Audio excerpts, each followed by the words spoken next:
సుబ్బారావు కూడా టైం వచ్చింది. ఎస్, ఇప్పుడు నడుస్తున్న టైం అంతా సుబ్బారావుదే. ఎక్కడ ఎప్పుడు ఏమీ ఇరగదీసిన చరిత్ర లేని సుబ్బారావు అనబడే ఈ సగటు మనిషికి, సర్కారీ జీతగాడికే ఇవాళ విపరీతమైన డిమాండ్.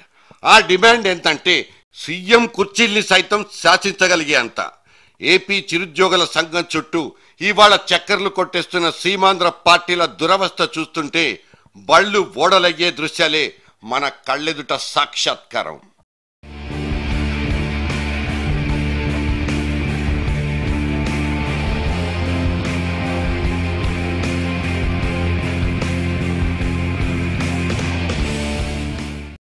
సీమాంధ్రలో నడిచిపోతున్న ఇవాల్టి అగ్గిబరాటా సినిమాలో హీరోలెవరు?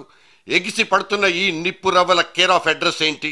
600 రాష్ట్రం కలిసే ఉండాలన్న ఇంత గొప్ప కమిట్మెంట్ ఎప్పుడు, ఎలా, ఎందుకు పుట్టిందన్న లెక్కల్ని కాసేపు పక్కకు పెట్టేస్తే జీతాలు కాదు జీవితాలే ముఖ్యమంటూ రోడ్ల మీదకొచ్చిన ఈ లక్షలాది గళాల వెనుక ఒక్క నిజమైతే స్పష్టంగా కనిపిస్తోంది. నడిపించేవాడెవడన్న క్లారిటీ ఎవరి దగ్గర లేకపోయినా నడుస్తున్న వీళ్ళంతా రాజకీయాలతో ఏమాత్రం సంబంధ బాంధవ్యాలు లేని సాదాసీదా మనుషులేనన్న లెక్కైతే ఎప్పుడో తేలిపోయింది.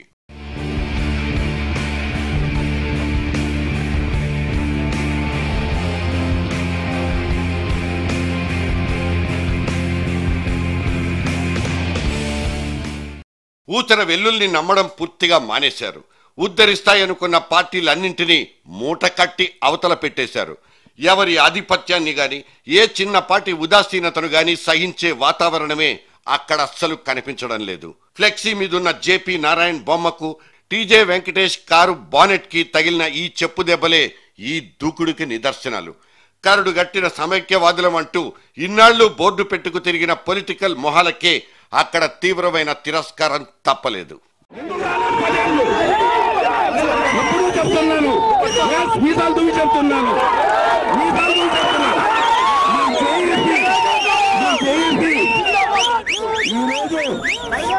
రాజీనామాలు యాక్సెప్ట్ చేయమని మీరు చేసి చెప్పనండి, ఇమీడియట్ గా చేయించుకుంటాం. మీటింగ్ పెట్టేదానికి మేము ప్రభుత్వంలో ఉన్నాం కాబట్టి అవకాశం కల్పించాం. ఎప్పుడేం చేయాలో మాకు తెలుసు. మా మీద మీడియాకే తప్ప మామూలుళ్ళకేం కోపతాపాలు లేవంటూ కావురి లాంటోళ్ల కావు కావు శబ్దాలన్నీ ఉద్యమ గ్రూపుల్లో కాకను పెంచి పారేశాయి. చివరకు రూలింగ్ పార్టీ వాళ్ళనే లెంపలేసుకునేలా చేశాయి. ఈ లీడర్ల పట్ల మన సుబ్బారావులకుండే కడుపు మంట ఎంతన్నది కూడా ఇక్కడే తేలిపోయింది. మేము చాలాసార్లు చూసేది ఏమిటంటే, మీరే మాకు డైరెక్షన్ ఇస్తున్నారు, మీరే ప్రజల బాగా చెప్తున్నారు, ప్రజల అభిప్రాయాన్ని మీరే స్పందిస్తున్నారు. అంటే ప్రజల అభిప్రాయాన్ని మీరు స్పందించట్లేదు, మీ అభిప్రాయాన్ని ప్రజల పేరు మీద పెట్టి స్పందిస్తున్నారని మా అభిప్రాయం. ఏ సమయంలో ఏది చేయాలో, ఎప్పుడు ఆసన్నమైందో అవన్నీ కూడా నిర్ణయించే తెలివితేటలు, సమర్థత మా అందరి దగ్గర ఉన్నాయి. ఈ ఉద్యమం కేవలం మీడియా సృష్టి అన్నట్టు కూడా కొన్ని చోట్ల పేపర్లో రిపోర్ట్ అయింది. ఇది చాలా నిజంగా బాధాకరం. ఇది మీడియా సృష్టి అంటే మాత్రం కేవలం అది వాళ్ళ అవివేకం నేను భావిస్తా ఉన్నా. ఒక పార్టీలకు అతీతంగా ఒక నాయకులు లేకుండా ప్రజలే ఉద్యమ నాయకులుగా నడుస్తున్న ఈ ఉద్యమాన్ని కించిపరిచే విధంగా ఎవరైనా మాట్లాడితే అది చాలా శోచనీయం, బాధాకరం. ఇది ఒక భారతదేశ చరిత్రలో ఒక స్వాతంత్ర పోరాటం ఎలాగైతే నడిచిందో అంతకంటే ఈ ప్రజా ఉద్యమం నడుస్తూ ఉంది. కాబట్టి దీన్ని కించిపరిచే విధంగా దయచేసి మాట్లాడొద్దు. రాజీనామాలు చేయాలా వద్దనేది వాళ్ళ వ్యక్తిగత నిర్ణయాలు, అది వాళ్ళ ఛాయిస్. బట్ ఉద్యమాన్ని కించిపరిచే విధంగా మాట్లాడితే మాత్రం ప్రజలు హర్షించరు. సకల జనులంటేనే ఒత్తిడి పెంచడానికి ఉపయోగపడే ప్రధాన వస్తువులు.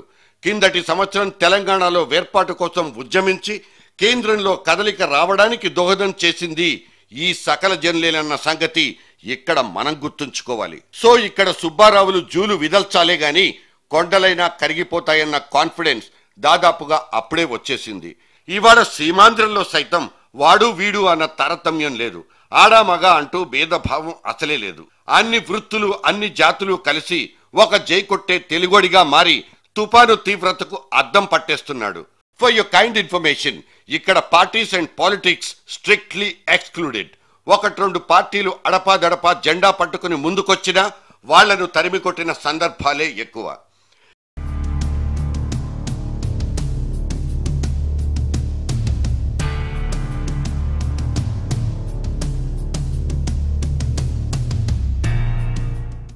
ఏపీ ఎన్జీఓలు రాజధానిలో సమైక్య సభను ముగించుకొని తిరుగు పయనమైనప్పుడు ఒక చిరుద్యోగి రాళ్ల దెబ్బలకు తల్లడిల్లిపోతే కాళ్ళొత్తడానికి కాపడం పెట్టడానికి పొలిటికల్ పార్టీలన్నీ తెగ పోటీ పడిపోయిన సీన్లే అక్కడ కనిపించింది. ఆసుపత్రి మెట్లెక్కి కాళ్లు మొక్కినంత పని అక్కడ జరిగిపోయింది. ఇవన్నీ నీది నాది ఒకటే సెంటిమెంట్ అంటూ ఒలకబోస్తున్న ప్రాంతీయ ప్రేమాభిషేకాలనే కంటే సింపుల్ గా మొసలి కన్నీళ్ళంటేనే బెటర్ ఏమో. పొలిమేరులో ఈ విధంగా జరిగిందంటే ఇంకా అది సమైక్య రాష్ట్రంలో అని ప్రజలు ఆందోళన ఉన్నారు. సభకే ఆటంకాలు కలిగించాలని ప్రయత్నించారు. అందరి మీద కూడా ఖచ్చితంగా శిక్షించాలి. ఇవాళ సత్యనారాయణ మీద జరిగిన దాడి ఆ నాయకులు ప్రేరేపించేందుగా మనం భావించాలి తప్పించి రాయేసిన వాడిదే తప్పు కాదు, రాయి వేయించిన వాడిది. అటువంటి వాతావరణం సృష్టించిన వాడి మీద ఖచ్చితంగా శిక్షించాలని కూడా మేము కోరుకుంటాం. ఈ విధంగా ఎన్జిఓ సంఘాలని ప్రసన్నం చేసుకునే ప్రయత్నంలో రాజకీయాలోళ్ళు చెయ్యని ప్రయత్నం అంటూ లేదు, పడని ప్రయాస లేదు. పని చేయకుండానే జీతం తీసుకుంటున్నారంటూ ఏకంగా ముఖ్యమంత్రిని నిగ్గదిస్తున్న ఇవాల్టి రోజుల్లో జీతం రాళ్లను సైతం కాలదన్ని ఒక సామాజిక కారణం కోసం రోడ్ల మీదకొచ్చిన సగటు ఉద్యోగస్తుడి చిత్తశుద్ధి మీదే సర్వత్రా ఆసక్తికరమైన చర్చ. ఇంటిల్లిపాది ఎలా గడుస్తోంది, ఉప్పు పప్పు ఎక్కడ దొరుకుతోంది? శాలరీ రాలేదు, అయినా సరే ఇంటి ఓనర్ గారితో మాట్లాడాము. కొంచెం రెంట్కి నెల ఆగండి అని చెప్తే సరేనన్నారు. సరే అలాగే పచారీ కొట్లో కూడా వెళ్ళి సర్లే ఇది ప్రాబ్లం అంటే పర్లేదు తీసుకోండి, నెల వరకు నెక్స్ట్ నెల అడ్జస్ట్ చేద్దరు కానీ అన్నారు. అలాగే స్కూల్స్కి వెళ్ళి మాట్లాడాము. ప్రిన్సిపల్ మేడం కూడా యాక్సెప్ట్ చేశారు నెక్స్ట్ మంత్ కడదామంటే. లేదండి ఎట్టి పరిస్థితుల్లోనూ ఒక పూట లేకపోయినా సరే కానీ ఉపవాసం ఉండైనా సరే అదేంటి హైకమాండ్ స్పందించి ఈ ఇరుపక్షాలకి అంటే ఉద్యోగస్తులు కానీ ప్రజలకు కానీ మంచి నిర్ణయం తీసుకుని ఈ దేశం మొత్తాన్ని రాష్ట్రం మొత్తాన్ని విభజన చేయకుండా సమైక్యంగా ఉంచి సమైక్యాంధ్రగా ఉంచి మంచి డెసిషన్ తీసుకోవాలని కోరుకుంటున్నాం. సరిగ్గా కొన్ని పొలిటికల్ పార్టీలు ముందు చూపుని ప్రదర్శించడంలో తెగ పోటీ పడిపోయాయి. మాకు గనక అవకాశం ఇస్తే మా ప్రభుత్వం అంటూ ఒకటి పుట్టుకొస్తే మీ జీతాన్ని బోనస్తో కలిపి మేమే చెల్లిస్తామంటూ ఉద్యోగుల్ని ఊరించే ప్రయత్నం కూడా జరిగింది. అక్కడ సర్వీస్ రూల్స్ అన్ని బేఖాతరేనంటూ పిచ్చి వాగుళ్ళు వినిపించేశాయి. ఇంకో పచ్చ పార్టీ అయితే ఒకానొక ఉద్యోగపు సంఘపు నాయకుడిని సూపర్ స్టార్ అంత ఎత్తులో కూర్చోబెట్టి చప్పట్లు కొట్టేసింది. ఈ దశాబ్దపు హీరో అశోక్ బాబు, ఆయన మిత్ర బృందం కూడా ఈ దశాబ్దమే కాదు ఈ శతాబ్దపు ఉద్యమం ఏదన్నా ఉంది అంటే అది సీమాంధ్ర ఉద్యమం. ఇక్కడ కారిపోతున్న కరుణ రసాలన్నీ ఎవరి కటాక్షాల కోసం, ఏ ఓటు బ్యాంకును ప్రసన్నం చేసుకోవడం కోసం? ఇదేమంత అంతుపట్టని ప్రశ్న కాకపోవచ్చు. ఓట్ బ్యాంక్ రాజకీయాలే ఉచ్ఛ్వాస నిశ్వాసాలుగా బతికేస్తున్న రాజకీయ పార్టీలు రేపటి భవిష్యత్తు కోసం ఇవాళే బొచ్చపట్టుకు తిరిగేస్తున్నాయన్నదే ఈ రసజ్ఞతలోని సారాంశం. మొత్తం సీమాంధ్ర జిల్లాల్లో కలిపి 4 లక్షల పైచిలుకు సర్కారీ ఉద్యోగులున్నట్లు ఒక రమారమి లెక్క. మార్చుకొక కాకినాడ సిటీనే తీసుకుంటే అక్కడి ఎన్జిఓ సంఘానికి దాదాపు 7,000 మందితో సభ్యత్వం ఉంది. ఒక్కో ఇంటికి కనీసం 3 ఓట్లనుకున్నా అక్కడున్న ఎన్జిఓ ఓటు బ్యాంకు సైజు దాదాపు 25,000. ఇది గవర్నమెంట్ ఉద్యోగస్తుడి ఎలక్టోరల్ సత్తా. వీడు గనక గురి పెడితే ఎమ్మెల్యేలకే కాదు ఏకంగా సీఎం సీటుకే ఎర్త్ పెట్టేయగలడు. అది వాడి పవర్. ప్రభుత్వ ఉద్యోగులతో పెట్టుకుంటే చిత్తడైపోతుందన్న బుద్ధి కుశలత ఏ పార్టీకి మాత్రం లేదు. వీళ్లకు వ్యతిరేక నిర్ణయాలు తీసుకుని చేతులు కాల్చుకున్న చరిత్రలో మన ఘనత వహించిన తారకరాముడు లేకపోడు. రిటైర్మెంట్ ఏజ్ 3 ఏళ్లు తగ్గించేసి ఆ తర్వాత నాలిక ఖర్చుకొని జీవోల్ని తిరగరాసి జారీ చేసిన వైనాలకు సగటు ఉద్యోగస్తుడి ఆగ్రహావేశాలే కారణం. నేను పని రాక్షసుణ్ణి, రోజుకు 18 గంటలు పనిచేస్తా, మరి మీ సంగతేంటంటూ సర్కారీ కొలువుదారులందరినీ కూడా క్రమశిక్షణలో పెట్టాలనుకున్న చంద్రబాబు సైతం ఆనక భంగ పడిపోక తప్పలేదు. 2004 నాటి ఘోర పరాభవంలో ఈ సగటు ఉద్యోగస్తుడు కూడా స్టేక్ హోల్డరేనన్నది తెలుగుదేశంతో పాటు అన్ని పార్టీలు నేర్చుకున్న గొప్ప గుణపాఠం.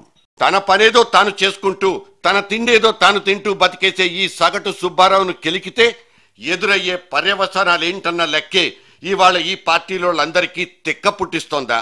మెరుపు సమ్మెలనేవి సర్కారీ ఉద్యోగస్తుడికి అలవాటైన సమాచారమే. 40 ఏళ్లకు ముందు 1970s మాత్రమే అంతటి పెద్ద ఎత్తున సమ్మెకు దిగిపోయినట్లు జ్ఞాపకం.